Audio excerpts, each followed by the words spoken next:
Hi. Hey. How are you doing? Oh, I'm doing great. How are you? Yeah, good as well. So I was wondering, after doing all the research for your role and for the film, was there one song that resonated more with you after you did this? I fell in love so hard with Pet Sounds and with Smile. But yeah, one of my favorite songs was probably You Still Believe in Me off of Pet Sounds. It's a really beautiful song. But they're all, I mean, it's really good stuff. Yeah. Hi, Emma. It's lovely to see you at the premiere of Nora. So I was wondering, how was it for you to work with Patti Smith on this film and then also to interview her? Question. I love her so much. I'm such a big fan of hers. I've always loved her work. So for her to be, she wrote a song that I sing in the film, and that was just a really magical experience for me. And how was it for you to guest edit Wonderland magazine? How was that?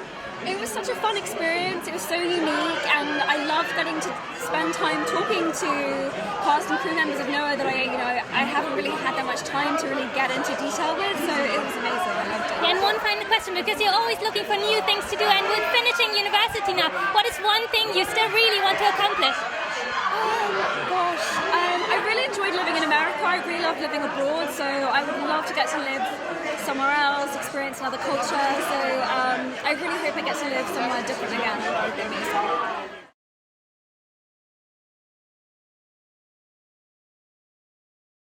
How did you come to define your character? Did you go from the good parts like the movie does and then go to the deep corners of your personality? Or did you define the whole character in the beginning right away? No, we planned what we wanted to do, but then always things happen along the way that little changes. But basically we shot the script that he wrote because it was a very good script. He was very well prepared, so he made it easy for us. And where did you take the inspiration for your role? Did you read the book like over and over again, or how did you do it? I read the book once. I didn't think it was a great book, to be honest with you, but the characters are great. And I like Patricia Highsmith. I like her other books better. But this one, even though the plot wasn't as strong as some of the other ones, the characters are very, very interesting. And I think that Haas did a great job. It's one of those rare occasions where the movie's going to be more interesting than the book, I think. And finally, I was wondering, because you've also done Hitchcock remakes, and this is also an adaptation of a Highsmith novel. And so I was wondering, what do you prefer? Do you prefer Hitchcock or Highsmith? Well, I think one of Hitchcock's best movies is Strangers on a Train, and the main reason is because it's a Highsmith story. So I guess Highsmith. Great, thank you so much. What do you think young audiences will take from your portrayal of the role? I hope that they take that it's okay to be vulnerable and it's okay to be sad sometimes, but it's also important to find your inner strength and really pull upon that and deliver that. And what do you look most forward to shoot on Insurgent? I love how Insurgent's darker than Divergent. It deals with a lot of guilt, and it deals with a lot of grief because Trish, loses her parents in this movie, and she has guilt over some of the other things that she does. So I like the psychological aspect. And your next film coming up is also a literary adaptation. How was it to shoot with John Green on the set and then also with Ansel Elgort? It was amazing. I mean, Ansel and I are very close naturally, so it was nice to have that sense of comfortability. And John Green's so witty and so creative. He's amazing. Everything he does is incredible, and I think that it's really great that he's giving a voice to people. What do you think about Paper Towns with Ned Wolf? I think it's the best news ever. I want to be an extra in the background. How did you come to write the title song for this movie? I got an email from Peter, and he asked me to fly over to New Zealand and watch the film, so I did. And then I wrote the song that day, and yeah, it was a very, very quick process, all in all. Yeah. Could you imagine writing a title song for another movie if another director asked you? And if yes, what movie or what genre and what director? Not anytime soon, but I'd love to, if Scorsese made another gangster flick, I'd love to do a Dean Martin tune. And what do you think about the J.J. Abrams, about the Star Wars movie that's coming up? Are you a Star Wars fan? Would you like to sing for a Star Wars movie? I don't know if Star Wars movie songs would work, and I would probably be assassinated by a Star Wars fan if I did it wrong.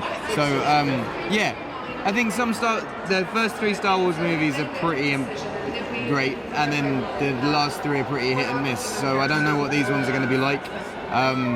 I imagine they'll be hit and miss, but we'll see. Star Wars is like the drug dealers in The Wire, because you get the good drugs at the beginning, they sell you the good drugs, and then they keep you coming back, they feed you the really, really bad ones, but you keep going back to try and see if you can get the good ones again. So Star Wars is going to be one of those things where everyone's going to go and watch it anyway because they have faith in it, and if it's amazing, then great, and if it's not, then we're going to watch the next one anyway.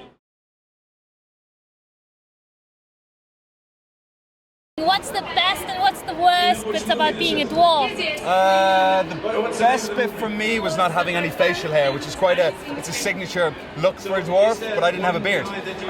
So I avoided all sorts of trouble that way, sticking on in the morning, having food cut in it, all that kind of thing. Got a bit of slagging over it, I got jeered a little bit, but I was happy enough not having a beard. And the worst part? I don't know what the worst part is. I don't think there is a worst part to being a dwarf. They're a great sort of species of people. They're loyal, they're family, they hold those kind of attributes very strong to their heart.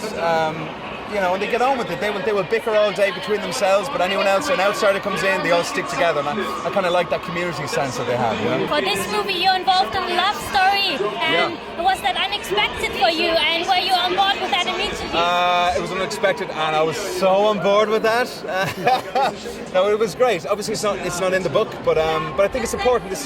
Tariel's a leading female character, and I think it's important to have young girls and boys go to the cinema and see a female character that's really strong. It's not just a bunch of bearded men running around trying to find Erebor. It's great, and she's awesome in it. Did the other dwarves, did they react a bit jealous? Were they jealous? They're too old to be jealous. They couldn't have her anyway. Who else is going to get her? Keely can't. You know what I mean? Thanks. Recently in the US, there's been a lot of violence with police and the public clashing into each other. And how do you think, because again, this cop is also chasing the main character and there is a lot of violence. So how do you feel the image of the cop in the US is reflected in the film? With this character? Yeah. I think that they're different subjects. I mean, there's a big thing going on, that's surrounding about profiling and surrounding police and their mistreatment of people of color and stuff, which has been going on for long periods of time. It's just that right now, the nation itself, or people in the country, are standing up and saying, no, you're going to have to take a more empathetic view of this. You're not going to be able to do something and just walk away from it. We want to be brought to trial. We want to see what happened. We want to know what the truth is, and we want to stop abuses of power. We have to look at how people are being treated, how they're profiling people, the abuses that are being done, and that we need to stop all abuses of power. And it has to be examined by the court system, by the country, by the people.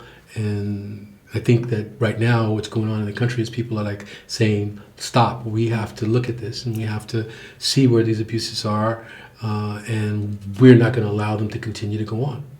So that's that. I mean, inside of Taken, I mean, I'm a police officer who's chasing a guy who's clearly deserves to be chased after. I mean, he's found with someone harmed, and then he bites my police officers, escapes, and causes all kinds of accidents and craziness, So. And then for you, with your films, is it very important for you to have for example, political or social message in your films? Or how much is it for you also okay to just be okay, this film is mainly for entertainment? I think I do both, I mean, there are films that clearly are statements of the way I perceive things, my political or worldview, And then there's times where the films don't. I think probably more than not, they kind of follow my sensibilities, and I try to stay true to that. How did you come to define your role? Because he's somewhat of a good guy, because he's working for the police and abiding the law and everything, but then he's also a bad guy in the way that he's chasing the main character of the film. So how did you find the balance between the two? I think that I knew that the movie was, as I went along, as you followed the character, he's really only trying to do the right thing, Frank Dotzler. The fact that he's chasing the hero makes people think of him as a bad guy, but ultimately, when the hero starts to respect him, the audience starts to respect him more, and ultimately it's almost like they become like comrades, towards the end. They have a mutual respect. And when you got the script, what did you think about the dialogues? They're sometimes also really funny in a way, and really witty. What did you think about that? Yeah, well, it was great, but I knew from the guard, which also is, you know, I know he can write funny lines, but also, I mean, I thought it was a very profound script, and it dealt with questions in a very fearless kind of a way, which was more important, really. I knew it was, you know, he can write funny dialogue, but he also writes very tender dialogue, and my first impression really was that some of the scenes with himself, with the priest and his daughter, needed to be at the very center of the film. They were incredibly moving. So yeah, it was fantastic. You know, he sent different drafts as he came to write it, and as I say, it was fantastic that it got made in the end. And I feel we've made the film we wanted to make. There's the quote, not everyone can carry the weight of the world, yes, but your character does in a way, or at least for his community. Yes. In what way did you establish this? Because it's also a burden in a way to carry all the troubles of the other people with him. Yes, absolutely. I mean, I think that's the core of the film, and you know, the film is not really about a village in Ireland. It's about the kind of disillusionment that is quite widespread now all over the world, where people find it difficult to believe in all sorts of leadership or authority or, you know, divinity, or people find it difficult to be inspired by others anymore. And I think to commit yourself to it, this man commits himself to it. It's going to, you know, there's a phrase, no good deed goes unpunished.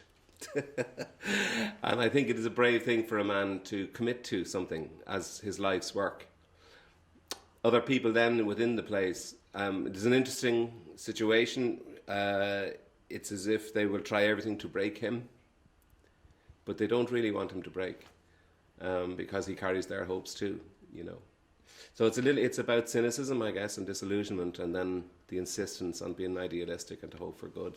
And then about another thing from the movie, there's this moment when you say you don't really need any photographs because the memories are all you need, and then your daughter in the film says memories fade. With which statement do you agree more? What do you think is more true? Which statement? I think, as in pretty much all questions in this film, there are two truths. There are many truths, and I think memories do fade. I also think that you don't necessarily have to photograph everything that you see in order to remember it. People now with iPhones photograph incessantly. Sometimes they forget to live. So I think there is truth in both.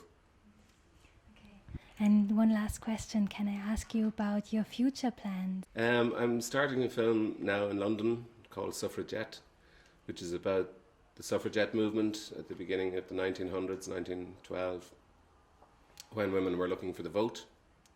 I play a policeman who is engaged with that, and Kerry Mulligan and Meryl Streep and Helena Bonham Carter and a whole lot of fantastic women are in that. So that's what I'm starting now. And I was wondering about Eliza Graves adapting Edgar Allan Poe. Yeah. How's that? Yeah, it was good. I'd only a tiny little piece in that, and it was after a time that I had taken a bit of a rest, and I wanted to just, you know, Edgar Allan Poe is always interesting. I did The Raven, and it was just an interesting part. I haven't seen it. I had a very tiny piece at the beginning and end, so I haven't seen it. I can't tell you very much about it. But thank you so much for the interview. Thank you. Yeah, and Thanks. have a good stay here at the Berlinale. Thanks a lot. Thanks very much. Very good questions.